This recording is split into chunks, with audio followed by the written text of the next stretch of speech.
tiens, salut vous! Ça fait longtemps qu'on s'est pas retrouvés pour parler d'actu. Bon, on commence avec un petit voyage. On vous en a pas encore parlé, mais vous avez dû voir ici et là que la situation est plutôt tendue entre le Mali et la France. Bon, c'est pas nouveau, ça fait 9 ans qu'il y a 5000 soldats français qui se sont relayés dans l'opération Barkhane, avec une mission, celle de défendre ses intérêts dans son ancienne colonie.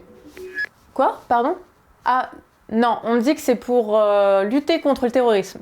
Ah bah du coup la 5e armée la plus puissante au monde a dû enrayer le fléau. Ah non, on me dit qu'après des milliers de civils et des dizaines de soldats tués, les djihadistes sont toujours présents. À la base, le conflit malien il a plusieurs origines. Alors en simplifiant, il y a déjà le désir d'indépendance du mouvement national de libération d'Azawad, un groupe de Touaregs au nord du pays. Mais il y a aussi une crise constitutionnelle qui est rythmée par plusieurs coups d'état militaires. Tout ça en plus de la présence de plus en plus importante des groupes islamistes. L'opération est donc lancée par Hollande, puis récupérée par Macron qui doit essuyer les bavures, comme celle qui a tué des Maliens dont la fête de mariage a été prise pour un rassemblement djihadiste, par exemple. Macron qui, au fil du temps, cherche une porte de sortie de ce pays qu'il considère définitivement, après un deuxième coup d'État l'année dernière, sans légitimité démocratique. Tout ça alors que de l'autre côté, la France, elle soutient une dynastie loin d'être démocratique, le Tchad, ou encore le pouvoir autoritaire au Niger qui est voisin du Mali. Bah oui, non mais il faudrait pas aller foutre le boxon dans le pays dans lequel on a nos mines Areva qui alimentent nos centrales en uranium, hein. Et surtout que les Chinois ils sont intéressés. Hein. Cet argument de non-légitimité démocratique, il donne enfin à Macron une porte de sortie et lui permet de justifier dans un premier temps l'arrêt de la collaboration avec l'armée malienne en juin dernier. Et donc malgré tant d'années, tant de morts et environ 10 milliards du budget de l'État français,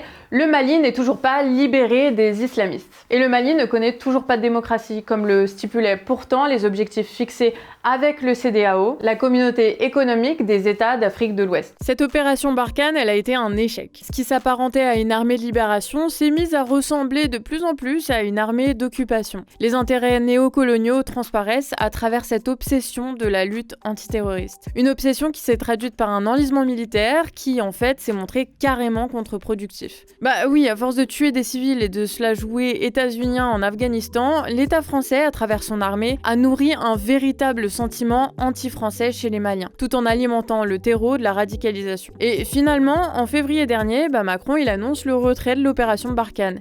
Et depuis mai, c'est Bamako qui annonce mettre fin au traité de coopération avec Paris. Et maintenant, les alliances changent et le Mali se tourne vers un autre impérialisme, celui de la Russie et de ses mercenaires. Les confrontations continuent et la semaine dernière, la junte au pouvoir dit avoir déjoué un coup d'État. Et elle accuse un État occidental de l'avoir piloté.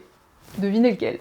Et dimanche dernier, la junte a décidé de se retirer du G5 Sahel. Cette organisation, elle a pour but de permettre aux pays qui la composent de mutualiser leurs moyens pour faire face à la menace terroriste dans la région. Chaque année, la présidence, elle tourne, et cette année, c'était au tour du Mali. Mais surprise, les autres pays la lui refusent. Alors dimanche dernier, la junte au pouvoir soupçonne la France d'être derrière tout ça et claque la porte. Et cette méfiance s'étend aussi à nos ministres chéris. Le Drian, vous savez, Jean-Yves, le mec qui était ministre de la Défense sous Hollande et qui est toujours ministre des Affaires étrangères aujourd'hui. Bon, c'est un peu le chef d'orchestre de l'opération Barkhane.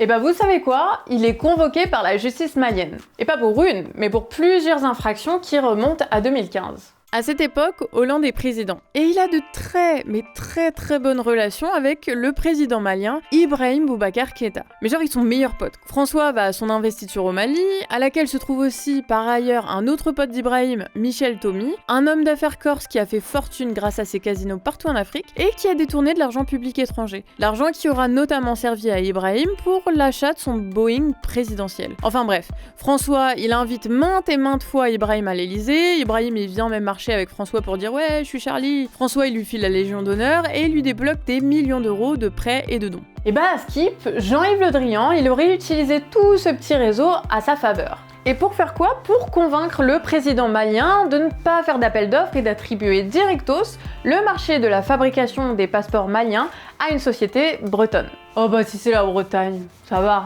Non, parce que s'il a fait ça, c'est pas que pour sa Bretagne chérie, mais c'est que l'entreprise qui a récupéré le marché est en lien direct avec son fiston. Ouais, parce que son fiston, lui aussi il fait jouer les réseaux de son papa pour remplir son carnet d'adresses. Et ça depuis qu'il est partenaire avec l'ancien patron de la Direction centrale du renseignement intérieur en France et qu'il propose ensemble à des sociétés françaises d'armement et de renseignement de leur faire de la pub auprès des contacts de Jean-Yves.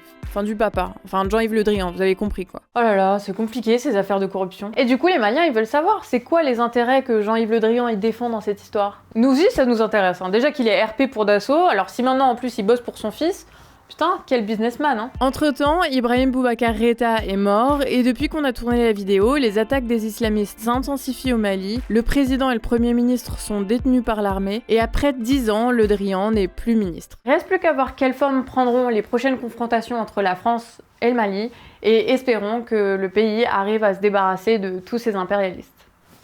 Mais il n'y a pas qu'entre ces deux pays que ça chauffe. Et en avril dernier, un nouveau rapport du GIEC, encore un, est sorti. Et même si à Skip, il y a eu du progrès dans les politiques publiques depuis 2014, en fait, les émissions continuent d'augmenter. Et partout, le thermomètre explose. Ces dernières semaines, avec leurs voisins le Sri Lanka en pleine insurrection, l'Inde et le Pakistan connaissent des températures mortelles, allant jusqu'à 50 degrés, au point de faire tomber les oiseaux du ciel. Au Bangladesh, la montée des eaux multiplie le nombre de réfugiés climatiques et éloigne les enfants de l'école. Ils sont 1,7 million de gosses à devoir travailler. En Europe, un dôme de chaleur fait aussi monter le thermomètre et en France, il fait jusqu'à 37 degrés cette semaine. Wouhou, c'est l'été! Eh ben non, et la sécheresse est de pire en pire. Par chez nous, en Bretagne, ça fait plus de 6 mois qu'il y a un déficit de pluie. Alors les cultures céréalières, entre autres, sont à sec. Non, mais tout va bien, tout va bien. Le ministère de l'Agriculture a un super plan. Creuser 16 bassines de substitution, chacune de la taille de 10 terrains de foot. Ouais, 10 terrains de foot. Et c'est dans le Marais Poitevin, la plus grande zone humide, façade atlantique, en Europe. Ces bassines, une fois creusées, une fois bâchées de plastique, elles vont être remplies d'eau. Une eau qui sera stockée à ciel ouvert, qui va donc s'évaporer de 20 à 60%, et dont la stagnation va faire proliférer les bactéries pathogènes. Miam. Mais là où les barrages ou autres systèmes habituellement jouent avec les reliefs naturels pour récupérer l'eau, des montagnes et des rivières,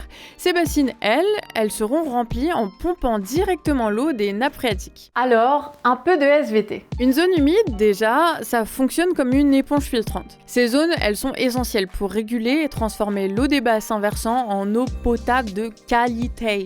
Et tout ça, naturellement. C'est un peu les reins de la planète, si tu veux. Mais du coup, cette eau potable, elle se retrouve où?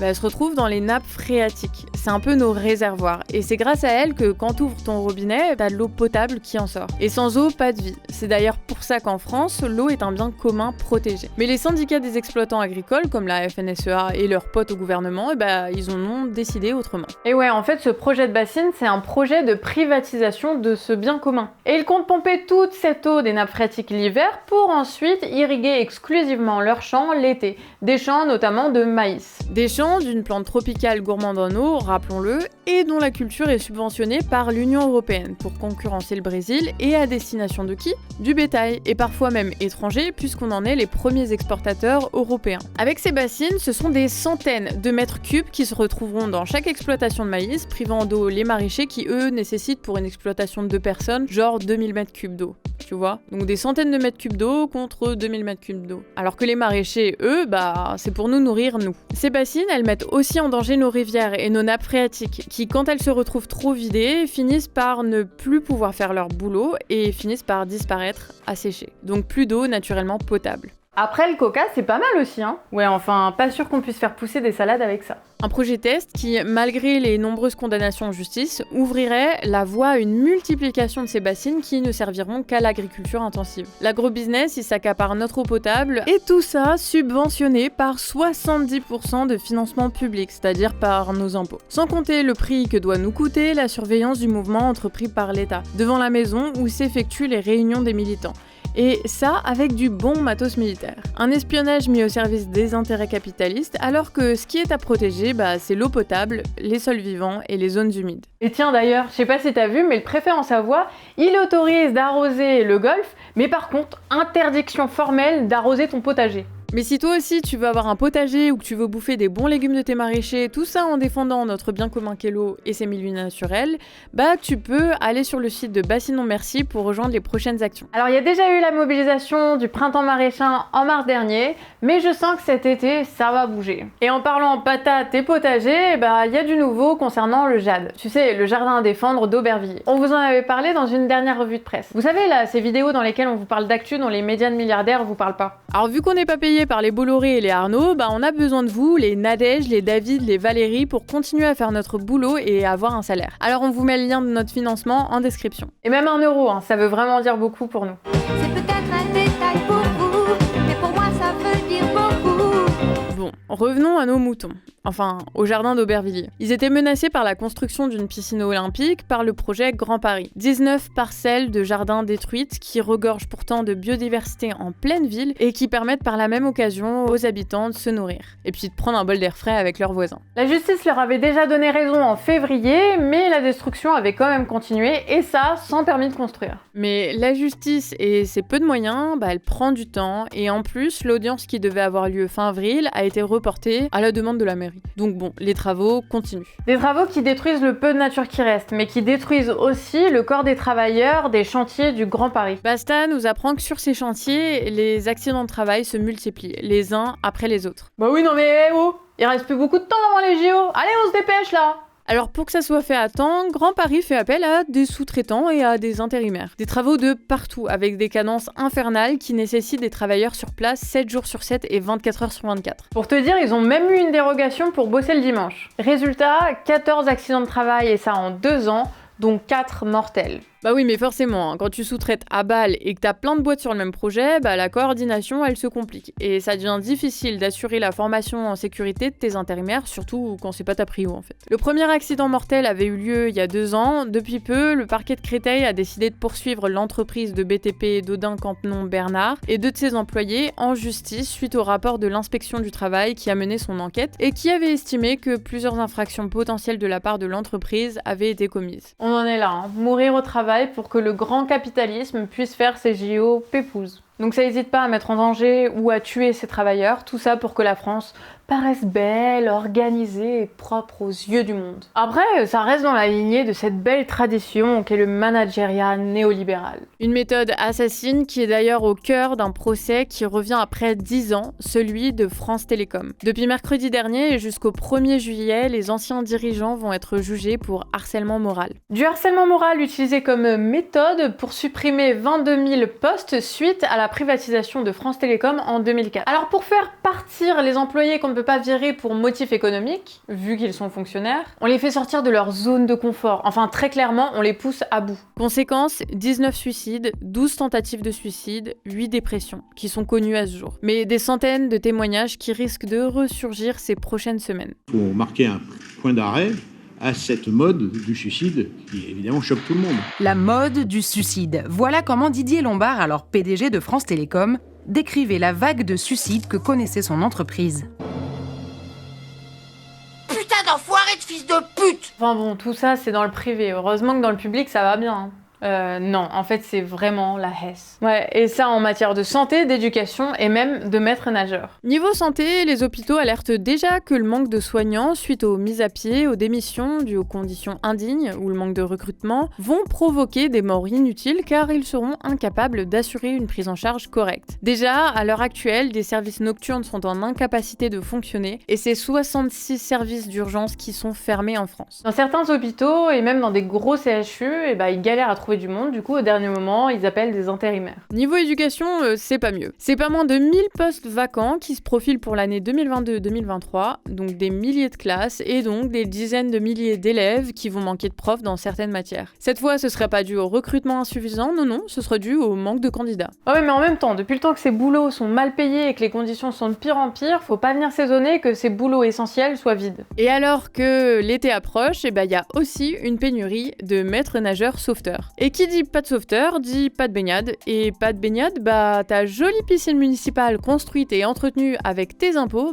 elle sera fermée. Et là encore, quand tu payes 1200 balles à un gars qui est censé sauver la vie des gens, faut pas venir s'étonner que personne ne veuille se former. Bref, c'est le bordel. Et si tout ça, c'est pas l'État qui pousse dans le dos les services publics pour qu'ils se cassent la gueule, on veut bien finir laqué. En attendant, on remercie vraiment tous les gens qui ont donné de l'argent dans le financement. On vous remet le lien en description. Et vous pouvez aussi retrouver en description toutes nos sources et aussi des super podcasts de Radio Parleur qui parlent encore plus des méga bassines et aussi de France Télécom. Le procès de France Télécom. Et je vous mets aussi la carte des résistances locales si vous avez envie d'être un peu dans l'action et de soutenir les projets dont on parle. Et puis nous, on se retrouve pour une prochaine vidéo. Salut!